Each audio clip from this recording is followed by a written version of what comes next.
What's up, sons? It's Blind Rod with Simatech once again. If you haven't heard about our latest giveaway for the new Gigabyte mining motherboard, you can check it out in the description below for your chance to win. It's in partnership with another YouTuber named UFD Tech, who I will also leave a link to in the description below. Be sure to go ahead and check it out. That aside, today's video is going to be talking about the sanction against the Venezuelan cryptocurrency, the Petro.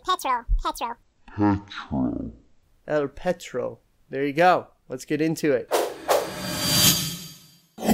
So today, Donald Trump has signed an executive order essentially preventing any United States person or citizen or anybody residing in the United States from participating in the latest cryptocurrency developed by the Venezuelan government. Specifically, it states all transactions related to provision of financing for and other dealings in by a United States person or within the United States, any digital currency, digital coin, or digital token that was issued by, for, or on behalf of the government of Venezuela on or after January 9th, 2018 are prohibited as of the effective date of this order. So pretty much it's kind of going in retro. So if you are currently in the United States and you had invested into El Petro, then you probably want to go ahead and reevaluate what you're doing there. It might actually be worthless for you. So that's kind of a bummer, and I apologize if you guys have already invested in it at least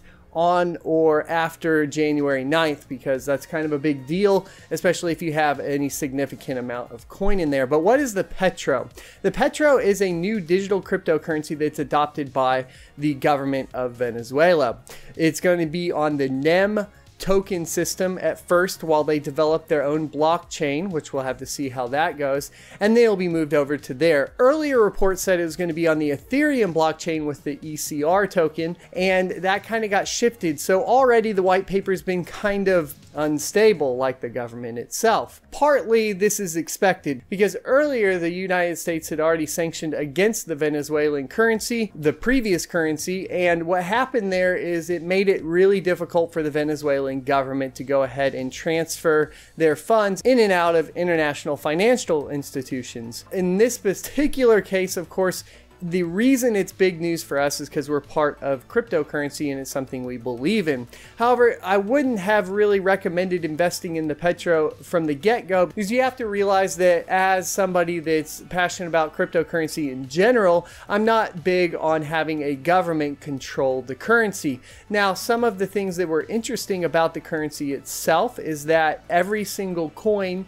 or every single petrodollar was going to be backed by a barrel of oil. However, this is oil that has not been mined yet, so effectively what you would be doing is paying for the oil that's below the ground before they've even pulled it out. So it's not really like, hey, we have a prepped ready barrel of oil that you now have rights to. But at the same time, it is kind of cool to see this idea of backing your cryptocurrency with a physical good being kind of, or that idea being thrown out there. So I did like that idea, don't get me wrong.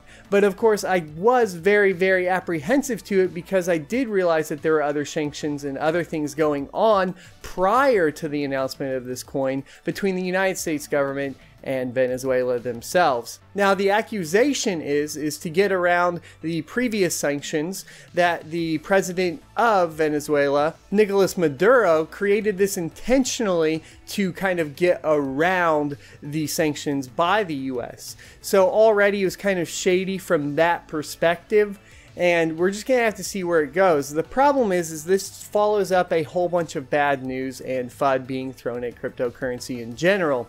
And the US taking a stance like this against a cryptocurrency in particular is going to break public trust in cryptocurrency itself. So what I would kind of ask you guys to do is take a look at this from a more general government perspective and kind of the financial things that are going on there. Now, we do know, of course, that Venezuela has a very large oil supply, and if history tells us anything about countries that are going broke with large oil supplies, we know that there's a lot more going on there than we'd like to admit, especially between the United States governments and other, powers that be. But I'll leave that alone and let you guys discuss that in the comment section below. Let me know what you guys think. Should governments be creating their own cryptocurrencies? And if so, are you okay with centralization from that aspect as long as it's a public ledger still? Now, of course, we don't know if the Petro was ever going to have a public ledger. I really highly doubt it, but that's the question I kind of posed to you all. What are your thoughts on a government-regulated cryptocurrency? And not so much, I guess, what is specifically going on here. Do you think this is going to decrease the price of other cryptocurrencies and kind of break the public trust in them, as it's already been going down, as we can see with the crazy drop in the price of Bitcoin? Hope to hear from you all in the comment section below, and otherwise I will see you next Tuesday.